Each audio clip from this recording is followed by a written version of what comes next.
So I'll be talking on DMEK, true component lamellar keratoplasty. So I do not have any financial interest to disclose. So if you compare DSEK, it is 80 to 120 micron more.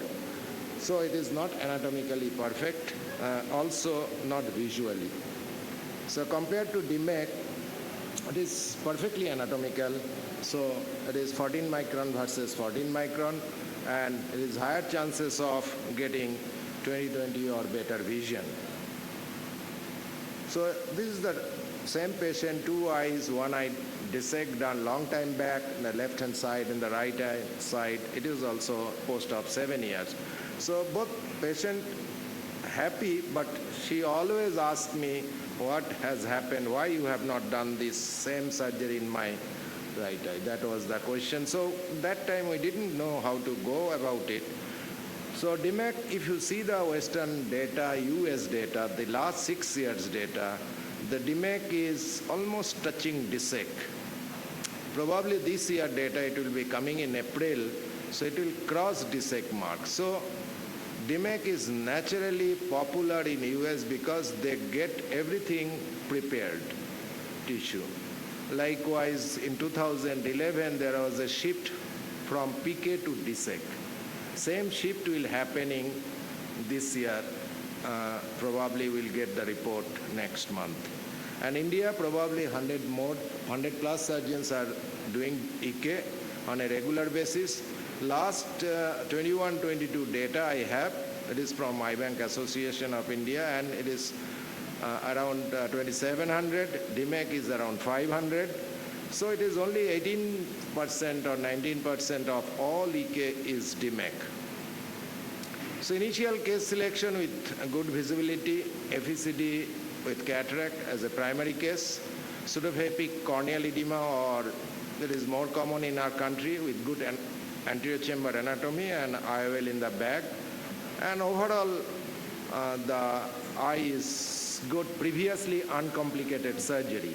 And ideal donor tissue, we use both MK medium and corneal preserved tissue, 55 to 75 years. Higher the age is better for easy unfolding. So if you prefer 60 plus tissue, it is better. And endothelial cell density is 2,500 or more with good morphology. And you must keep some of the optical quality tissue for first 20-25% of cases, so that you should not be feared to go forward if any complication happens. So the crucial step in DMEKs, so recipient preparation, there is not much difference with the DSEK, but donor preparation is the first hurdle of DMEK. Donor loading transfer, that is little difficult as compared to DSEK. DMEK graft unfolding is the second hurdle and most difficult part, and centering is also difficult compared to DSEK. An AR injection, you need to be careful, and there should be something you go for immediate post-op care.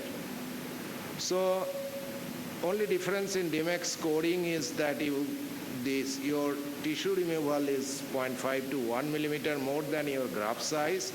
So you must have 1 millimeter working space on either side of the limbus, and accordingly you choose the graft size, and then you choose your desmotor axis area. So it can be under dilated people. Under AR is the best visibility, and always you should check under AR because you find some tidbits of DM remnant at the end of your total DM axis. AR-assisted DMEK is very helpful in post-VR surgery, SFIOL, SEIL, because we try to avoid cohesive viscoelastic in the anterior chamber. Inferior PI, it is most of the time it is mandatory, but you can still go without doing PI. Recently I am started doing, and but thorough SE wash is important. You should take care about the bleeding happening. So immediately you should give ER injection. It could be done before the surgery also, if the periphery is clear, by EAC PIO. So normally I do the graft preparation after doing my recipient preparation till PI I put the AR because I get 4 or 5 minutes time for air tamponade, and that time I prepare donor tissue. So in US, they get all the 5P kind of DMEK graft, and they are privileged, and they are always say they are spoiled. In fact, in US, the EK surgery starts their IBank only. In India, only the RIB Hyderabad, they are recently supplying pre-pilled tissue. So you get only pre-pilled tissue. No marking, nothing will be there. But otherwise, all surgeons prepare the DMEK graft themselves, and the graft damage happens in 1 to 4% of the cases. So this is the way I used to do. So I first give 9.5 millimeter light trephination, simple handheld trephination, and I remove the peripheral redundant DMEK. Then I leave the edge of the peripheral DMEK endothelial complex.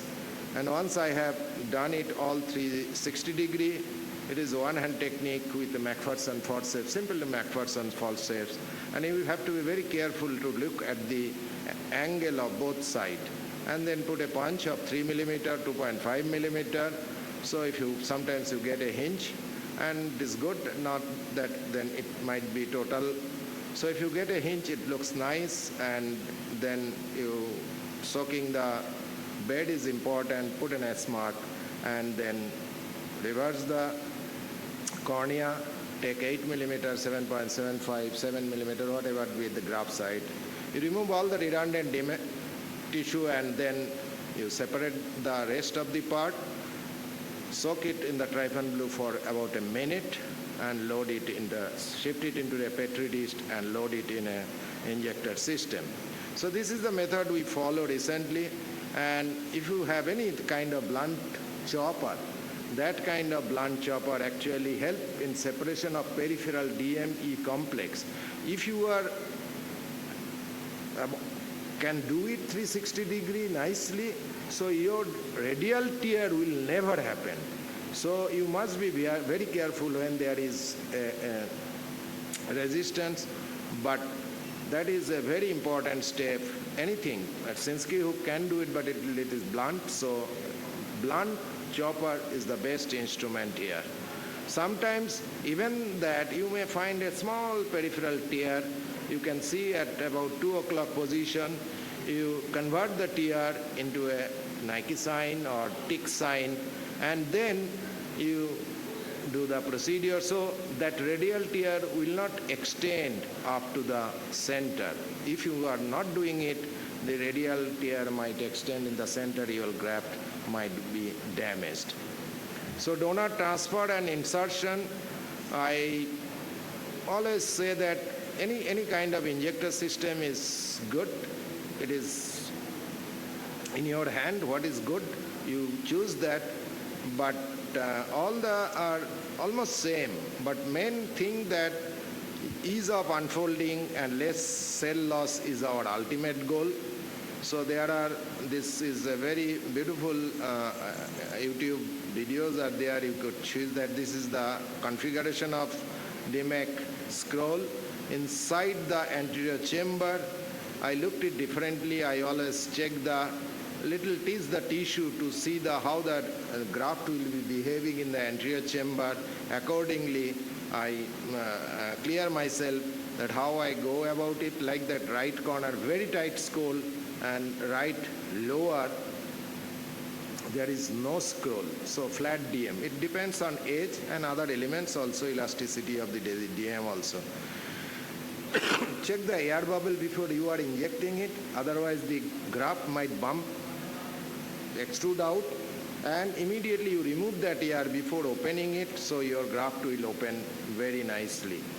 So check the air bubble in the syringe or in the injector system. So release fluid, this is also important, as while injecting, you just release fluid from the left right port or main port. Again you check it, and you protect the main port. Protect the main port. Most of the people, they put a suture in the main port. I normally do not do. It is my habit, but it is always advisable to put a suture in the med port. Otherwise, during manipulation from outside, the graft may come out. So perfect scroll is your V is open up. So it is like this. And unfolding, you can do it by simple releasing of fluid. Like you just release fluid. You just support the graft at the center, release fluid from both the sides. No need of trapping. Just simple releasing. Will you see that the graft is gradually opening in both sides. So graft is like that. It is open like this. Only you need to center this. Then you put the ear.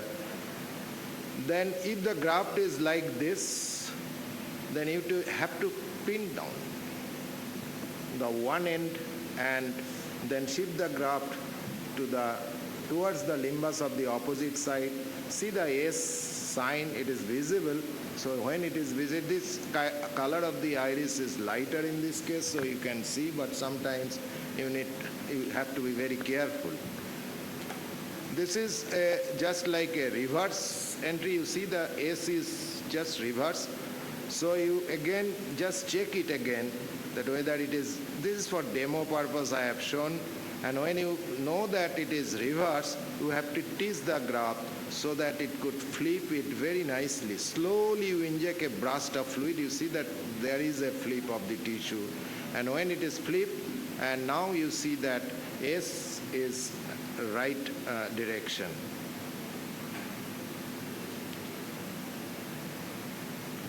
So tight scroll is sometimes, I said, is very difficult. This is a 27 years old tissue, very difficult. But I push it very hard so that it opened little bit. Once it opened, it always open like this, open like this. So it opens, then you fix or pin one side, and gradually you have to tap more here. But believe me, there are more cell loss in this maneuver when you are tapping more, because it is a very tight scroll. So ultimately your purpose that you are taking a very good tissue, young tissue, but your cell loss will be higher in this case. Sometimes unfolding is fun, and you see that this is because of that kind of flat roll. So you have a 50-50 chance of opening it rightly. So you just put it in, the graft is like that. So it might be 50% you are right, in a right direction, so you check. You can use the light pipe, also check the S or F. You see that in this, it is visible. You need not, and once it is visible, you inject here.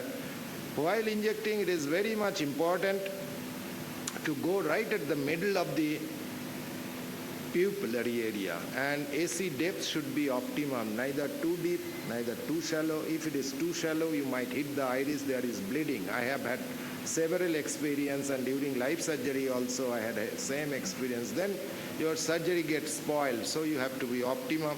If you make it deeper, then again it will scroll like that. Again you will have to flat it, and you need to do it more. So optimum is the right word. So when we see after the surgery, we see the patient after 1 to 2 hours, and when we see under slit lamp, this is the fluid level just above the PI, we are happy. But when it is not covered, like this case, it is like total, then we need to burp little air. I always use air, never used gas, except in 1 or 2 circumstances where I use C3F8. So you use air and little burping, you will get the fluid level.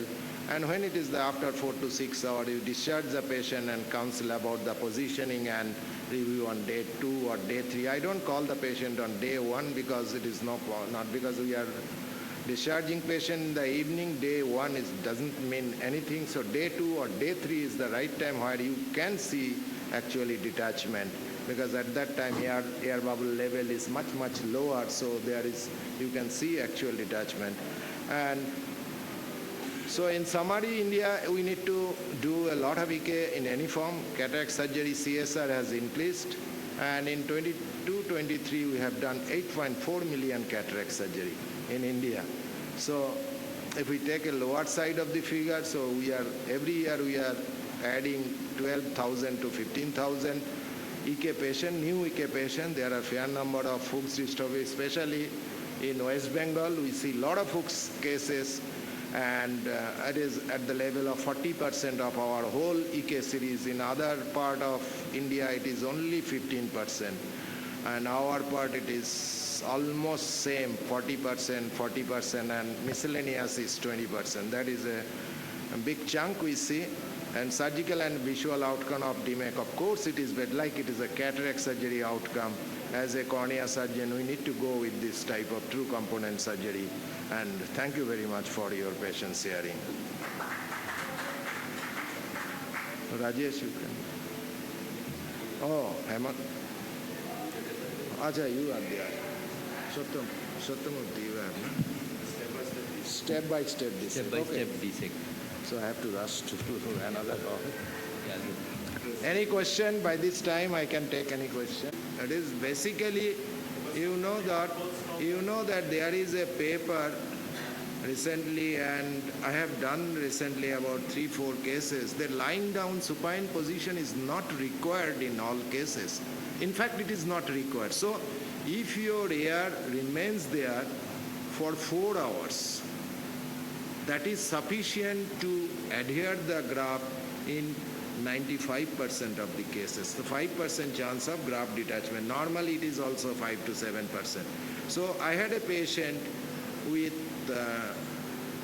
novel anticoagulant, and patient had some kyphoscoliosis. So I did under topical. I did few topical. Patient very cooperative. I kept her in couch. I did the whole operation under dilated pupil. Whole thing is that you need to keep the pupil dilated about 6 millimeter or so. You do the surgery. So in dilated pupil, there is no chance of pupillary block because it is dilating, and your aqueous will readily DSEK. The formula is you keep the air like just about the pupillary size, so it comes aqueous into the via the pupil, not via the PI. So I didn't do PI. So I kept the patient. After 4 hours, I see the patient under slit lamp. I see a nice fluid level, and I left there. In some cases, you have to do burping and send the patient home. So the question is, who has kyphoscoliosis? Will not you do? So lying down is a problem. So couch is good. So couch, dilated people, you do the surgery, no need of PI, and you go for it. There is a beautiful paper. Last year it is published. What would you do for the flat donors which they resist folding? So if the donor is flat, it's kind of like very old donor. Old donor, yes. And the tissue is flat. It does not crawl. Not scroll. Yeah, it doesn't scroll. Yes.